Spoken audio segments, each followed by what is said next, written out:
성경 말씀은 누가복음 1장 26절로 38절 말씀입니다. 오늘 본문에는 천사 가브리엘이 하나님의 보내심을 받들어 마리아에게 가서 말하기를 은혜를 받은 자여 평안할지어다 라고 하면서 보라 네가 수태하여 아들을 낳으리니 그 이름을 예수라 하라고 말씀하신 것을 볼 수 있습니다. 그러므로 오늘은 수태라는 제목으로 함께 말씀을 상고해 보고자 합니다. 수태라는 말은 여자가 뱃속에 아이를 가지게 된 것을 말합니다. 그런데 이때 마리아는 이미 정혼을 한 남자가 있는 상태였습니다. 정혼이라 함은 결혼하기로 서로 약속을 한 사이를 말합니다. 예전에는 결혼을 하기 전에 양가의 부모와 가족들이 함께 모여 인사를 나누고 서로 간에 결혼을 약속하고 날짜를 정하기도 하는 약혼식이 있었는데 이것을 정혼이라고 합니다.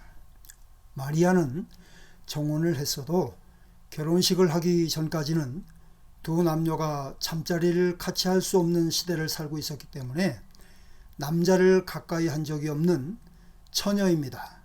그러므로 34절에 마리아가 천사에게 말하기를 나는 사내를 알지 못하니 라고 했습니다. 그런데 천사는 마리아에게 아이를 가지게 되고 아이를 낳을 것이라고 했습니다. 마리아가 정혼한 사람과 아직 결혼을 하지도 않았고 함께 하지도 않았는데 뱃속에 아이를 가졌다고 하면 정혼한 남자에게는 받아들여질 수 없는 일입니다. 당시에는 정혼한 처녀가 뱃속에 아이를 가진 것이 드러나면 목숨을 부지하기 어려운 시대였습니다. 가늠한 증거가 분명하기 때문에 율법의 정죄를 받고 돌에 맞아 죽어야 하는 때입니다. 하나님께서는 이러한 일들을 다 아시고 계셨습니다. 또 정혼하지 않은 다른 처녀들도 많이 있었을 것입니다. 그런데 왜 하나님께서는 결혼할 남자가 정해져 있는 마리아에게 예수를 수태하게 하셨을까요? 첫째, 주께서 함께 하시기를 기뻐하셨기 때문입니다. 26절로 28절에 여섯째 달에 하나님의 보내심을 받은 천사 가브리엘이 갈릴리 나사렛이라는 동네에 가서 다윗의 자손 요셉이라는 사람과 정혼한 처녀에게 이르니 그 처녀의 이름은 마리아라. 그에게 들어가 가로되 은혜를 받은 자여 평안할지어다 주께서 너와 함께 하시도다 라고 했습니다. 여섯 달째에는 마리아의 친족 엘리사벳이 세례 요한을 잉태한 지 여섯 달째 된 때를 말씀합니다. 천사 가브리엘이 마리아에게 말하기를 은혜를 받은 자여 평안할지어다 라고 했는데 30절에도 내가 하나님께 은혜를 얻었느니라고 했습니다. 당시 정혼하지 않은 처녀들도 있었을 것인데 마리아가 수태를 하게 된 것은 순전히 하나님의 은혜입니다. 이 일은 마리아가 계획하고 원해서 된 것이 아닙니다. 마리아가 다른 처녀들보다 외적인 조건이 좋아서도 아닙니다. 마리아는 나사렛의 조그만 산동네에 살고 있는 가난한 시골 처녀입니다. 정혼한 남자도 있습니다. 아브라함의 아내 사라와 같이 심히 아리따운 외모를 가진 여인도 아닙니다. 그럼에도 마리아에게 수태를 하게 하신 것은 하나님께서 마리아와 함께 하시기를 기뻐하셨기 때문입니다. 그런데 왜 하나님께서는 결혼을 앞두고 있는 처녀에게 수태를 하게 하셨을까요? 그것은 하나님께서 오래전부터 선지자를 통해서 하신 말씀을 마리아를 통해서 이루시기를 기뻐하셨기 때문입니다. 이사야서 7장 14절에는 보라 처녀가 잉태하여 아들을 낳을 것이요 그 이름을 임마누엘이라 하리라고 하셨습니다. 임마누엘이라는 말은 하나님께서 우리와 함께 계시다는 의미입니다. 그러나 곧 남편을 맞아야 하는 여인이 아이를 가지게 되는 것이 은혜일까요? 마리아에게 있어서는 결혼에 대한 부푼 마음과 미래의 꿈이 산산이 깨어지는 날벼락 같은 일입니다. 정혼한 남자에게 버림을 받게 되는 일입니다. 가늠한 여자로 주변 사람들에게 손가락질을 받아야 하는 일입니다. 남자를 가까이 한 적이 없음에도 율법의 정죄를 받고 돌에 맞아 죽게 될 일입니다. 그럼에도 은혜를 받은 자입니까? 예, 하나님께서 은혜라고 하셨으니 은혜입니다. 약속하신 말씀을 몸으로 이루어드리게 되었으니 은혜입니다.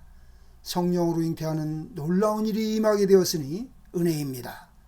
하나님의 아들 예수를 낳게 되고 그 어머니로 불리워지게 되었으니 은혜입니다. 영원무궁한 나라의 왕으로 영영이 왕노릇하실 왕의 어머니로 일컬어지게 되었으니 은혜입니다. 이러한 은혜는 사람이 원한다고 해서 받을 수 있는 것이 아닙니다. 외적인 조건에 의해서 좌우되는 것도 아닙니다. 그러므로 마리아가 예수를 수태하는 특별한 은혜를 받게 된 것은 하나님께서 마리아와 함께 하시기를 기뻐하셨기 때문입니다.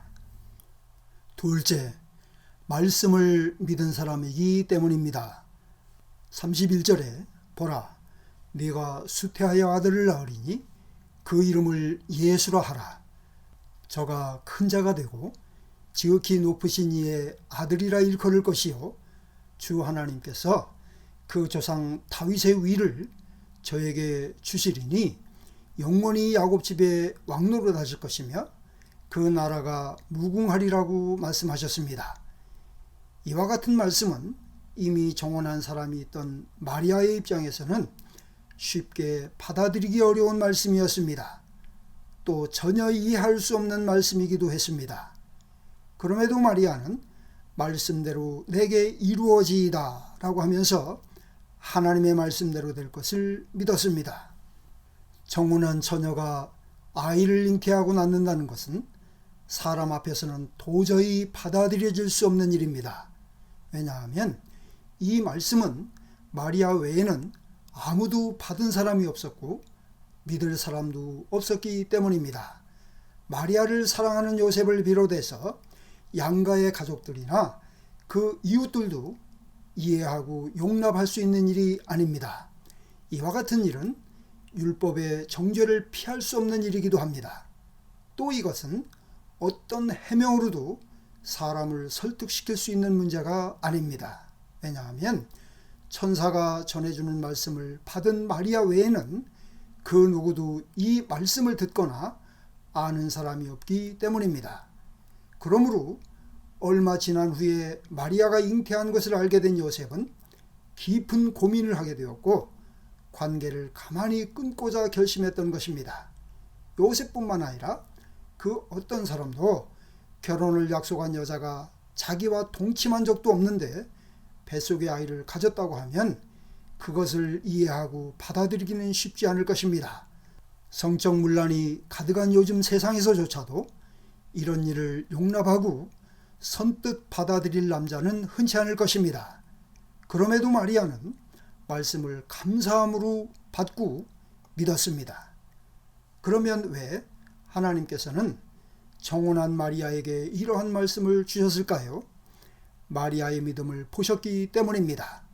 마리아는 자기에게 주신 말씀을 조금도 의심하지 않았습니다. 앞뒤를 가리지도 않고 그대로 믿었습니다. 정혼한 남자가 있는 자신이 어떤 일을 겪게 될지도 개의치 않고 말씀대로 자신에게 이루어지기를 바랐습니다. 요한복음 20장 27절로 29절에 예수님과 함께하던 제자들은 부활하신 예수님을 눈으로 보면서도 믿지 못했는데 마리아는 본 것이 없고 경험한 것이 없었음에도 말씀을 믿었습니다. 이러한 믿음을 가진 마리아에게 성령이 임하시고 지극히 높으신 이의 능력이 그를 덮으셔서 하나님의 아들 예수를 수태하게 하셨습니다. 하나님께서 마리아에게 수태를 하게 하신 것은 창세 이후로 택하심을 받은 백성들이 믿고 바라던 메시아를 이 땅에 보내시기 위함이었습니다.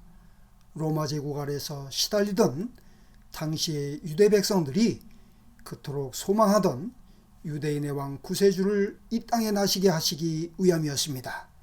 마리아는 이 일을 이루기 위해서 하나님께서 자기에게 주신 말씀을 조금도 의심 없이 믿었습니다. 마리아는 그 믿음대로 자기의 몸을 바치고 정혼한 남자와 가족과 미래의 꿈과 살고 죽는 것을 다 뒤로 하고 말씀대로 내게 이루어지기를 원했습니다. 셋째, 종의 마음을 품었기 때문입니다. 38절에 마리아가 가로되 주의 계집종이 오니 말씀대로 내게 이루어지이다 라고 했습니다. 하나님의 은혜는 종의 마음이 아니면 받을 수 없습니다. 마리아는 천사에게서 말씀을 들었습니다. 마리아는 자신이 다윗의 위를 이을 영원한 왕이신 예수 하나님의 아들을 낳게 될 것도 들어서 알고 있습니다. 그럼에도 마리아는 자신을 일컬어 계집종이라고 했습니다.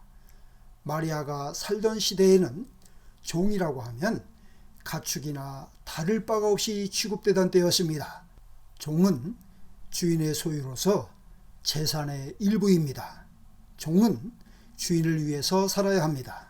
종은 짐승과 같이 이리저리 팔려다니기도 합니다. 종은 그 살고 죽는 것도 주인의 손에 달려 있습니다. 마리아는 이 같은 종의 마음을 가지고 있었기 때문에 정혼한 남자도 내려놓을 수 있었습니다. 미래의 꿈도 내려놓을 수 있었습니다. 사람들 앞에서 부끄러움을 당하게 될 것도 개의치 않았습니다. 베드로전서 5장 5절에 하나님께서는 겸손한 자들에게 은혜를 주신다고 하셨습니다. 그러므로 하나님께 은혜를 입은 사람은 모든 것을 감당할 수 있습니다. 정혼한 남자에게 버림을 받는 것도 감당할 수 있습니다. 육신적인 꿈도 접을 수 있습니다. 수치와 부끄러움도 감당할 수 있습니다. 하나님께 은혜를 입으면 십자가도 감당할 수 있습니다. 하나님께 은혜를 입으면 풀무불도 감당할 수 있습니다. 전쟁도 감당할 수 있습니다. 기근도 감당할 수 있습니다. 재앙도 감당할 수 있습니다. 겸손한 자를 찾으시는 하나님께서는 종의 마음을 품은 정혼한 마리아에게 은혜를 얻게 하셨습니다. 왜냐하면 마리아는 자기를 비어 종의 형체를 입으시고 이 땅에 나실 아기 예수를 그 몸에 모실 수 있을 만큼 겸손한 사람이었기 때문입니다. 십자가에 달리셔서 죽기까지 복종하실 예수께 꼭 맞는 믿음의 사람이었기 때문입니다. 성령께서 마리아에게 임하시고 하나님의 아들이 그 뱃속에 함께 하신 것은 종의 마음이 아니면 받을 수 없는 은혜였습니다. 주께서는 마리아의 몸 안에서 10달 동안 함께 계셨습니다. 예수께서는 이 땅에 나시고 성장하시며 십자가에 달려 죽으시고 부활 승천하실 때까지 마리아와 함께 하셨습니다. 마리아는 하나님의 아들 예수를 수태하게 되는 것이 자기가 능해서가 아님을 알고 있었습니다. 좀 내려가서 48절 말씀에는 그 계집종의 비천함을 돌아보셨음이라고 하며 마리아가 주를 찬양하고 있음을 볼 수 있습니다. 이처럼 겸손한 사람은 은혜를 받습니다. 세상에는 능한 사람들이 많이 있습니다.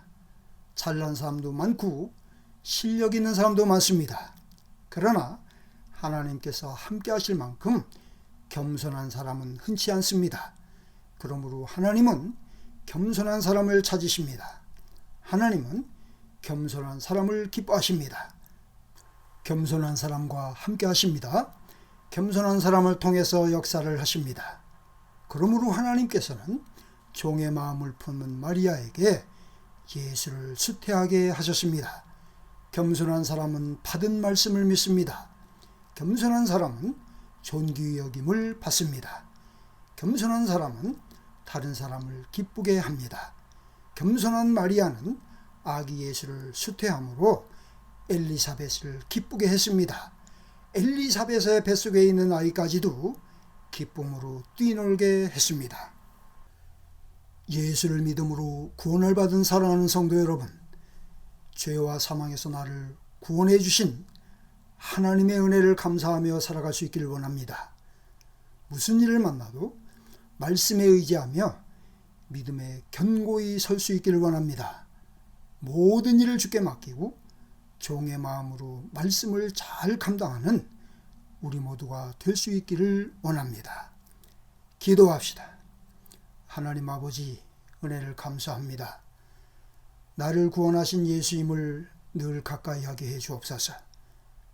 마리아와 같은 믿음을 통해서 은혜를 입게 해 주옵소서. 하나님께서 함께 하시는 믿음의 사람들이 되게 해 주옵소서. 땅의 것에 끌리지 않게 해주시고 말씀만 믿게 해 주옵소서. 종의 마음으로 하나님을 기쁘시게 하고 사람도 기쁘게 하는 저희들이 되게 해 주옵소서. 한 주간도 주의 백성들을 지켜주셔서 건강하고 평안하게 해 주옵소서. 가정들마다 믿음에 굳게 세우셔서 은혜가 넘치게 해 주옵소서. 예수님의 이름으로 기도하옵나이다. 아멘.